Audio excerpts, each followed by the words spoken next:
Good morning everyone. बेटा हम लोगों ने समकालीन दक्षिण एशिया की शुरुआत की थी। उस चैप्टर में हम लोगों ने काफ़ी कुछ आगे के पोर्शन कर लिए हैं, जिसमें क्या है दक्षिण एशिया हम लोग कर चुके हैं।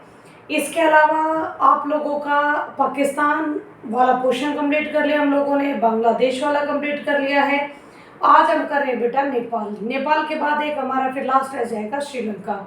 भूटान और मालदीव है वो थोड़ा थोड़ा हम लोग इसी में इंक्लूड कर देंगे।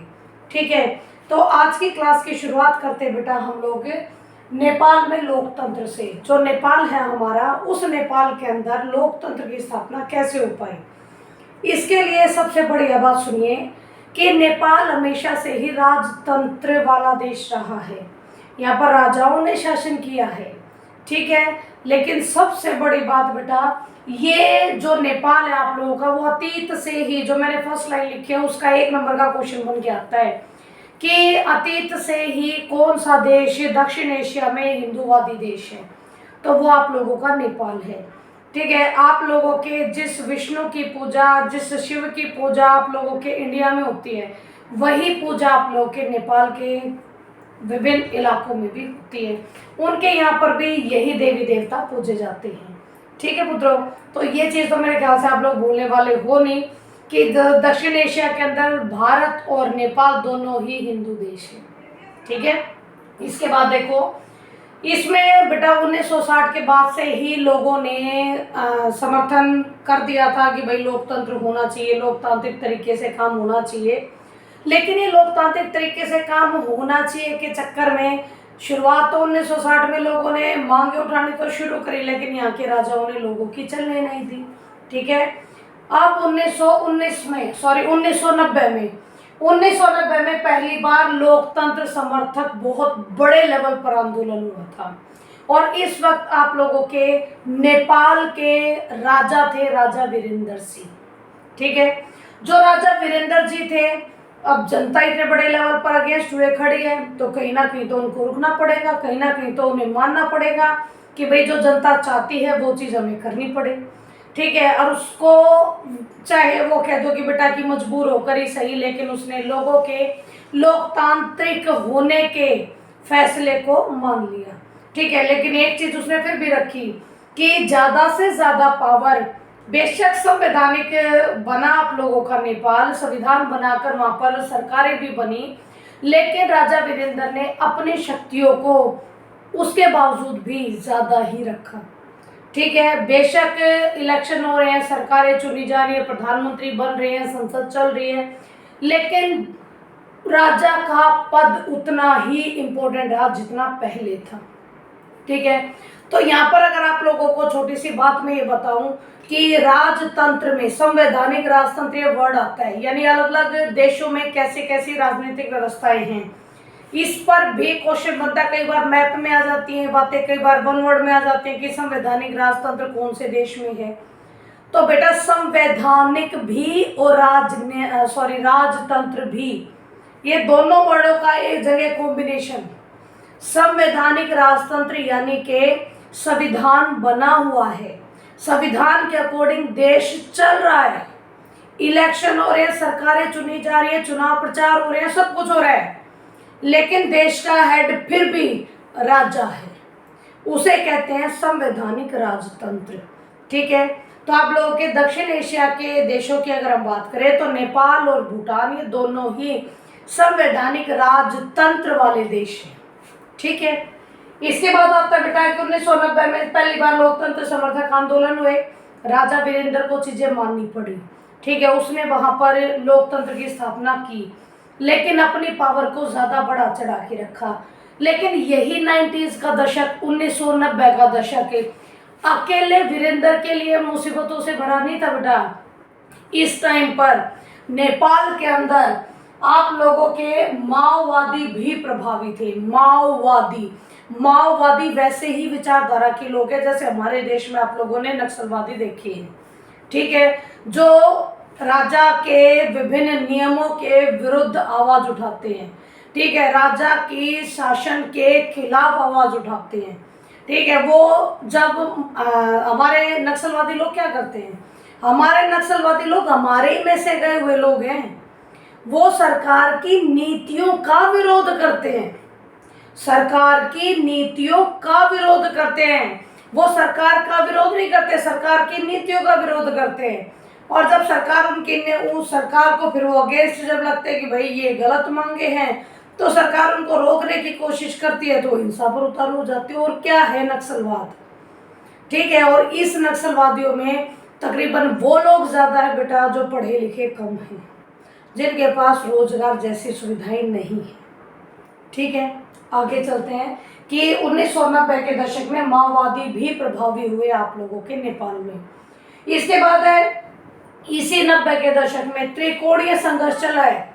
त्रिकोणीय यानी 1, 2 और 3, यानी राजा वीरेंद्र को सिर्फ अपनी जनता के सामने नहीं प्रेजेंट हो पा रहा था, बल्कि एक तरफ वो माओ से लड़ रहा था। देखो, एक तरफ राजा की सेना है, ठीक है, त्रिकोणीय में एक राजा की सेना, दूसरी जगह लोकतंत्र समर्थक जो लोकतंत्र का समर्थन चाहते हैं, पूरी तरह लोकतंत्र को कायम करना चाहते थे, तीसरे तुम्हारे हैं माओवादी, ठीक है। इन तीनों के बीच में कंटिन्यू आप लोगों के नेपाल में संघर्ष चलता रहा, ठीक है। और इस संघर्ष का ऐसा रिजल्ट निकला जो बहुत ही भयानक था।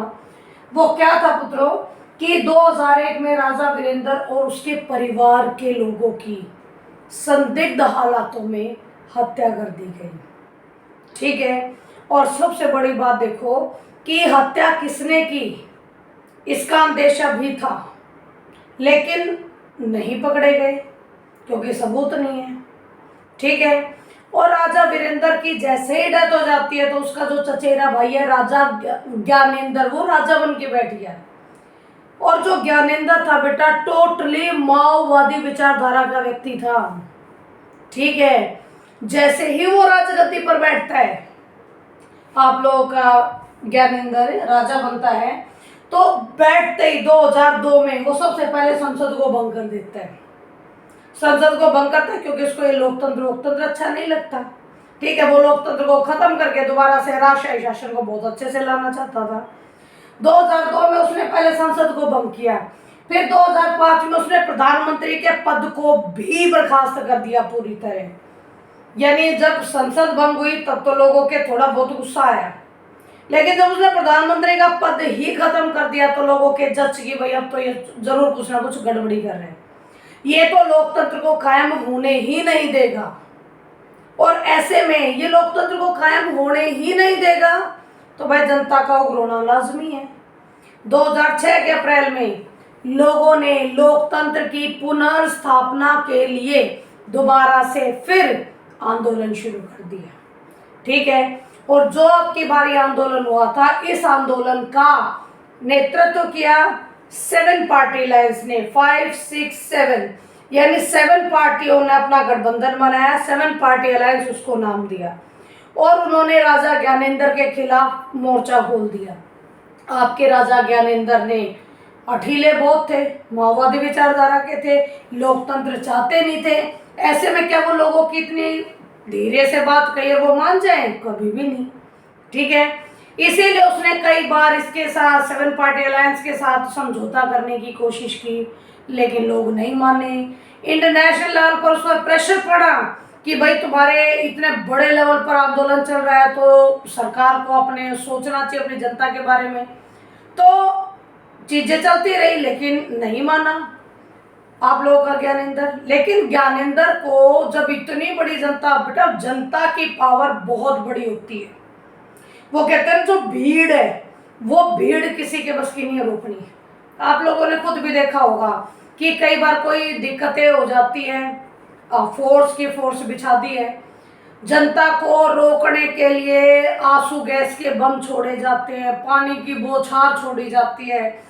अगर ये चीज़ें पुलिस इस्तेमाल ना करे ना तो भीड़ कभी काबू में नहीं आती है, ठीक है। तो भीड़ की पावर बहुत बड़ी होती है, जिससे प्रेशर में आकर राजा ज्ञानेंद्र को पूरी तरीके से नेपाल से राजतंत्र को खत्म करना पड़ा। और इसके बाद शुरुआत होती है कि संविधान एक बार फिर बनाएंगे और एक बार फिर किस तरीके से सरकार चुनी जाए, किस तरीके से सरकार चले, देश चले, उसके लिए संविधान निर्माण की प्रक्रियाएं शुरू होगी। लेकिन 2006 से अब इलेक्शन हुए 2008 में, और ये मिड आ चुका था 2006 का। अब ऐसे में 1.5 साल तक नेपाल का होगा क्या?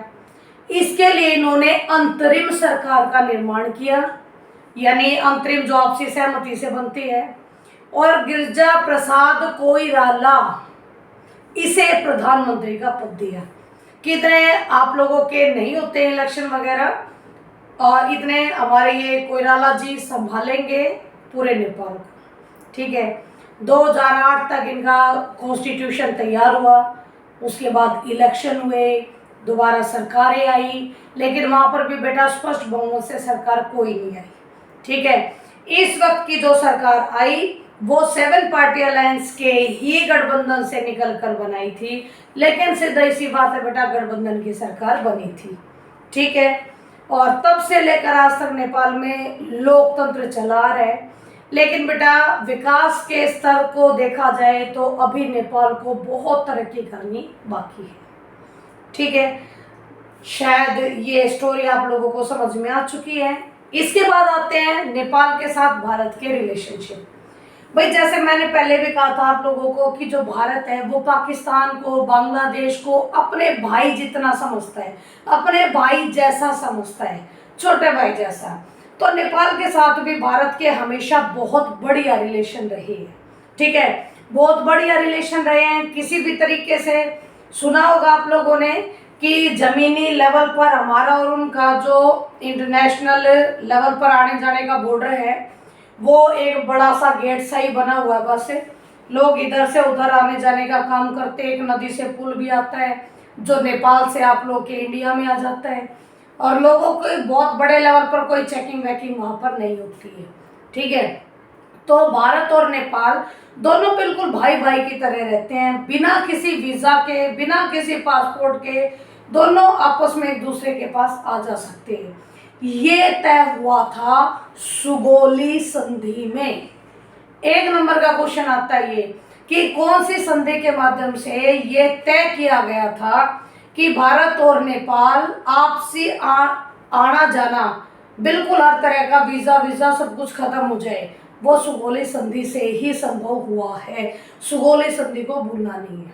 ठीक है, इसके अलावा बेटा दोनों देश, पहले मैं सहयोग के ही कर रही हूँ कि जो दोनों देश हैं वो वैज्ञानिक सहयोग, साझे प्राकृतिक संसाधन, बिजली उत्पादन, जल प्रबंधन, ग्रिड का मसला, इतनी सारी चीज़ों पर एक दूसरे के साथ सहयोग के साथ काम कर रहे हैं।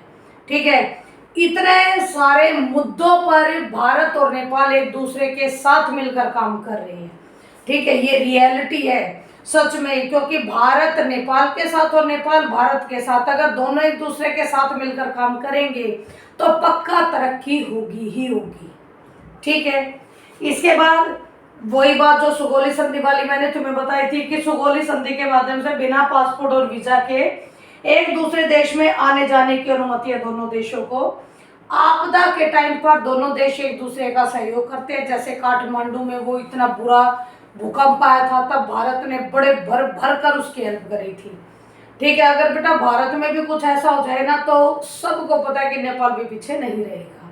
ठीक है, पर्यावरण के मुद्दों पर एक दूसरे के साथ सहयोग करते हैं, ये मैंने तुम्हें पिछली वीडियो में भी बताया था। आपदा प्रबंधन, पर्यावरण मुद्दों पर सहयोग, और आतंकवाद, जो कि मेरा भी लास्ट वाला लिखा हुआ है।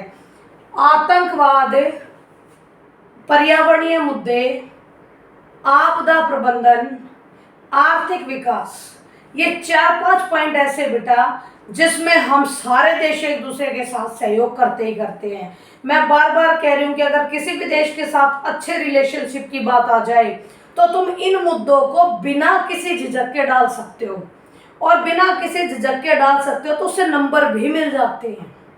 ठीक है, उससे नंबर भी मिल जाते हैं। ये बात मैं जोर देकर कह रही हूँ, क्योंकि बच्चा हर एक देश के साथ अलग अलग अगर रिलेशन, अगर सहयोग के याद करने लग जाए तो बेचारा यहाँ से बढ़ जाएगा। वो ये 3-4 पॉइंट ऐसे हैं जो वो हर किसी के साथ सहयोग में डाल सकता है।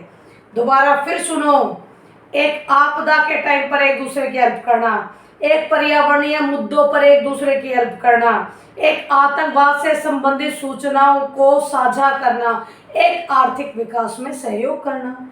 ठीक है, ये 3-4 पॉइंट ऐसे बेटा जो हर एक में सहयोग के में डल सकते हैं। ठीक है, इस चीज को भूलना नहीं है बिल्कुल भी। इसके बाद एक छोटी सी बात आती है कि इन दोनों के बीच में इतनी प्यार मोहब्बत है, दोनों भाई भाई की तरह रहते हैं, उसके बावजूद भी ऐसे क्या मुद्दे हैं कि दोनों एक दूसरे के साथ विवाद भी खड़ा कर लेते हैं।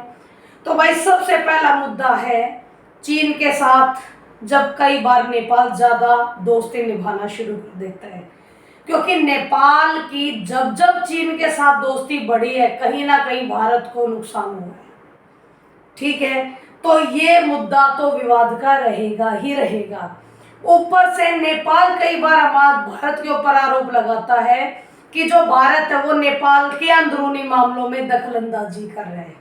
हालांकि हम लोग ऐसा करते नहीं, हम चाहते भी नहीं है, लेकिन फिर भी कहीं ना कहीं कुछ ना कुछ ऐसा होता है कि नेपाल ये आरोप लगाता है।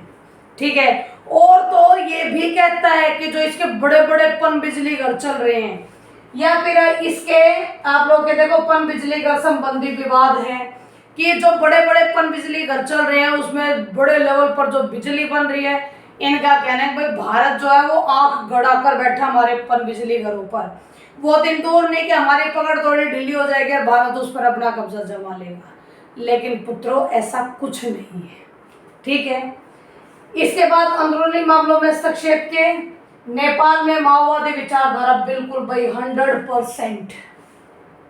नेपाल में जो माओवादी हैं उनसे कहीं ना कहीं हमारे देश में नक्सलवादियों का हवा मिलती है, और हम लोग लगातार नेपाल को प्रेशराइज करते हैं कि जो माओवादी विचारधारा के बंदे हैं इन लोगों को कहीं ना कहीं पनाह नहीं दो।